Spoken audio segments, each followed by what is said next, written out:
Next gen நேர்களே அனைவருக்கும் வணக்கம். நான் உங்கள் ஸ்ரீ சுபம் விஜயகுமார். ஆவணி மாத பலாபலன்கள். ஆடி போய் ஆவணி வந்தால் வாழ்க்கை டாப்பில் வர்றதுக்கு உண்மையாகவே அந்த மாதம் தாங்க. இந்த மாதத்துக்கு விசேஷத்துக்கு பஞ்சம் இல்லை, இறைவன் அருளுக்கும் பஞ்சம் இல்லைன்னு சொல்லலாம்.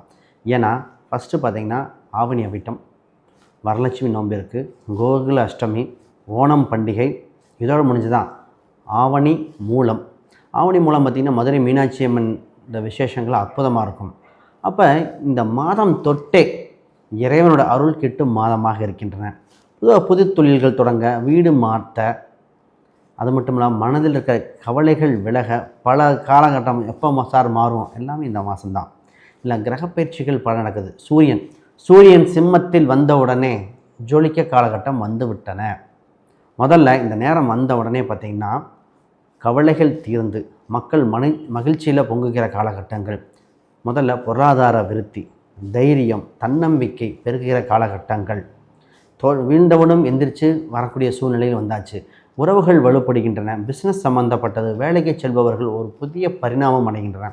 ஒரு சிலர் ஹெல்த் ரீதியாக ரொம்ப பாதிச்சுட்டு இருந்தாங்க. சார் எப்போ சார் எங்களுக்கு மாறும், எப்போ விடிவு காலம் வரும், நல்ல காலம் பிறக்கும் சொல்கிறாங்களே எப்போ, அதற்குண்டான விடைகளாக வருகின்ற மாதம்தான் இந்த மாதம். இந்த மாதத்தில் எண்ணற்ற கேள்விகள் மக்களுக்கு மனதில் தேங்கி இருந்தது. ஆடி மாதம் வேண்டாம், தள்ளி போடுங்க. ஒரு மாதம் தள்ளி போட்டேன் சார். வீடு கட்டுறதுலேருந்து, சொத்து வாங்குறதுலேருந்து, கடன் அடைக்கிறதுலேருந்து எல்லாமே மாறியாச்சு. விடியல் எப்பொழுது இதோ உங்களுக்கு. இந்த மாதத்தில் வந்த உடனே ஃபஸ்ட்டு மனம் மகிழ்ச்சி ஏற்படுது. உலகில் ரீதியாக மாற்றம் ஏற்படுது. உங்களுக்கு ஏற்படாதா?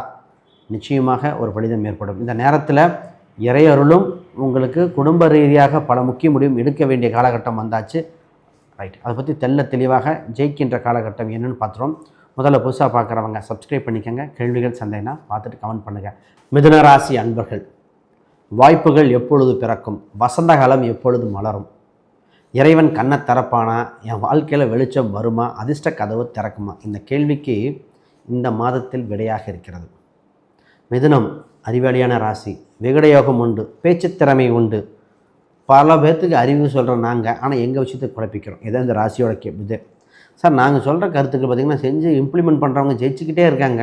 நாங்கள் வேலை செஞ்சு செய்கிற இடத்துல எங்கள் ஓனர் ஜெயிக்கிறாரு, ஆனால் நாங்கள் மாட்டிக்கிறோம். இதே இது ஓனராக இருக்கிறவங்க, நான் அவ்வளோ சொல்கிறேன், என்னோடய வேலைக்கு லேபரு எல்லோரும் நல்லா இருக்காங்க, எனக்கு மட்டும் கஷ்டம் வந்து மாட்டுது. ஏன்? இந்த ராசிக்கு அதுக்குண்டான விடை தெரிகிற மாதம் இங்கே தாங்க. சொல்லவா வேணும்? இந்த ராசியை பற்றி தெளிவாக பார்த்துருவோம். மிதுனம்ங்கிறது சாதாரண விஷயம் இல்லை. எந்த ஒரு விஷயத்தையும் புரிந்து கொள்ளும் தன்மை உடையது. விகட யோகம் மட்டும் இல்லை, ஸ்பான்டேனிட்டி. ரைட், முதல்ல உங்கள் ராசி இடத்துல செவ்வாய் பகவான் இருக்கார். 6க்குரிய செவ்வாய், 11க்குரிய செவ்வாய். அதிர்ஷ்டம் கதவை தட்டும் காலகட்டம் வந்து விட்டன. முதல்ல நம்ம வேலையை பற்றி தான் பேசணும். வேலைக்கு அதிர்ஷ்ட காலகட்டம் வருது. நிறைய பேர் சொல்லுவாங்க, சார் வேலை இல்லை, வேலை போச்சு. நிறைய பேர் சொன்னா வச்சுக்கலாம், கடன் நிறையா இருக்குது, அதுக்குண்டான சம்பளம் பத்தலை, கடனுக்கு அடைச்சிட்டு கையில் மிச்சம் எங்கே சார் இருக்குது, இது மாதிரி சொன்னது பல பேர். வேலை செய்கிற இடத்துல எப்போ பார்த்தாலும் ஒரு காம்படிஷன் சார். போட்டி போகாமல் என்ன ஒருத்தங்க மேனேஜர் பாராட்டிடக்கூடாது, ஒரு கிளைண்ட்டு பாராட்டிடக்கூடாது, ஏதோ ஒருத்தங்க ரேட்டிங் நல்லபடியாக கொடுத்துடக்கூடாது, உடனே வந்து இது இப்படிலாம் வருத்தப்பட்டவங்க இந்த ராசி அன்பர்கள், ஆண் பெண் 2 பேருமே. இப்போ வேலை செய்கிற இடத்துல என்ன நடங்க, உங்களுக்கு தொல்லை கொடுத்தவர்கள், எதிரியாக இருந்தவர்கள் விலகுவார்கள். இல்லோது அவங்களுக்கு வேற ஒரு ப்ராப்ளத்தினால உங்களை தொந்தரவு செய்ய மாட்டார். தக்க காலகட்டத்தில் உதவி கிடைக்குங்க. யாருங்க சொல்லுவாங்க, திடீர் வேலை செய்கிறது உதவி கிடைச்சி, வேலையிலேயே ஃபஸ்ட்டு கிடச்சிடும். இப்போ இந்த வேலை கிடச்சோடனே என்ன டவுட்னா, இது இன்னொரு பக்கம் வேலை ஆப்பர்ச்சுனிட்டி.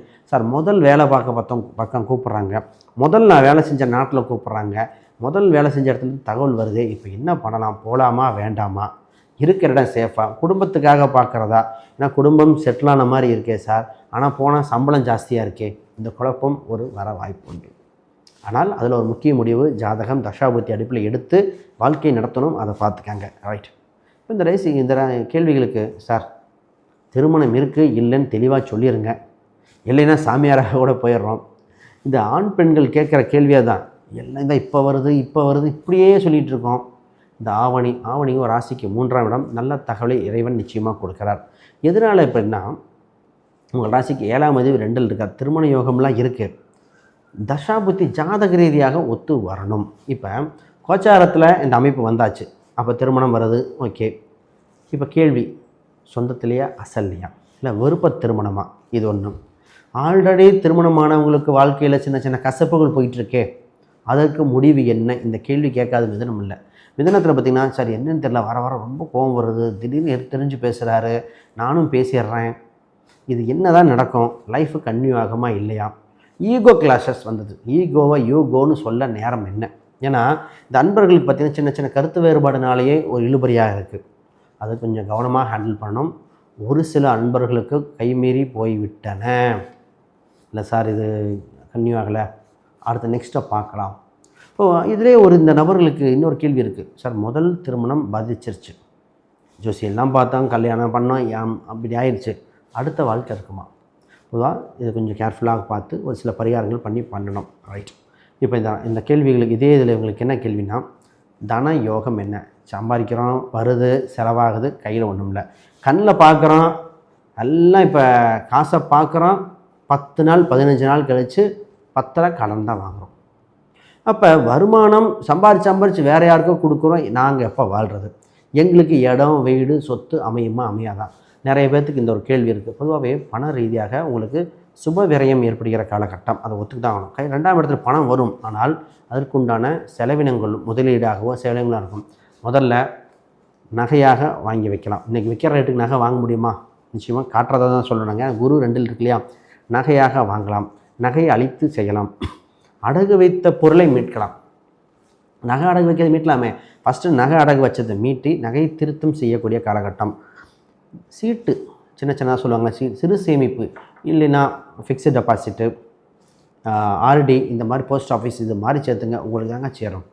நீங்கள் ஒரே இதில் முழு தொகையை பார்க்கின்ற யோகம் குறைவு குறைவு குறைவு. 2ஆம் இடம் சந்திரனை வச்சுக்கிட்டு ஒரே நாள் முழு தொகையாக பார்க்க முடியுமா? சிறுக சிறுக பார்க்கணும். அதுதான் அமைப்பு. இந்த இவங்க தலையில் இருக்கிற ஒரே கேள்வி, சொந்த வீடு எப்போ, இடம் வாங்குவது எப்போ, எங்களுக்கு கௌரவம் என்ன?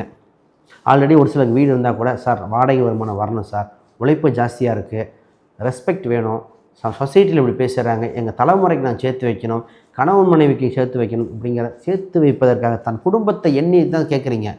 எல்லாத்துக்கும் இந்த கேள்விகள் வந்துக்கிட்டே இருக்குது இந்த மிதுனத்துக்கு. ஏன்னா இது இவங்களுக்காக மட்டும் கேட்கல, இவங்க குடும்ப உறவுக்காக. எல்லோரும் நல்லாயிருக்கும்.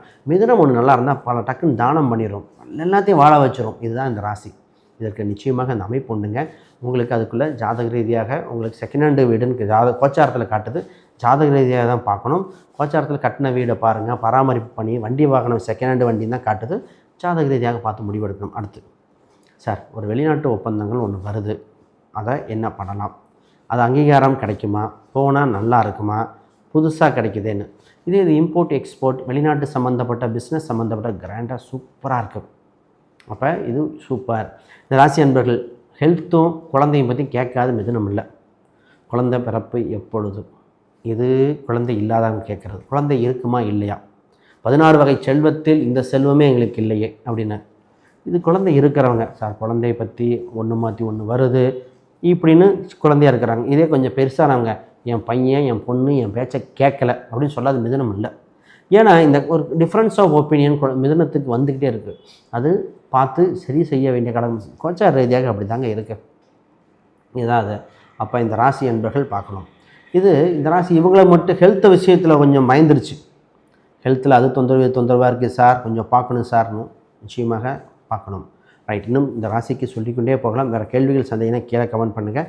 அடுத்த வீடியோவில் கூட தெளிவாக நம்ம இன்னும் கொடுக்கலாம்.